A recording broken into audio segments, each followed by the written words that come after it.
terkait dengan kejadian pembunuhan terhadap anggota kita, almarhum Bribka Faisal, di mana saat kejadian kemarin secara singkat saya sampaikan bahwa itu terjadi karena ada nelayan yang terdampar dan dicurigai oleh masyarakat membawa narkoba. Kemudian oleh masyarakat diketahui ada senjata ini dalam tas.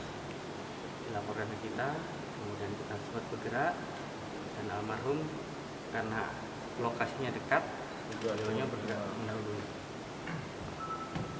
Kemudian terjadi pembunuhan.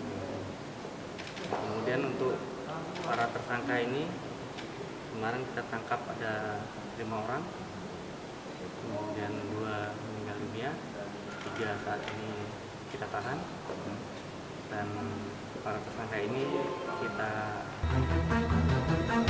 ancam dengan penerapan pasalnya 354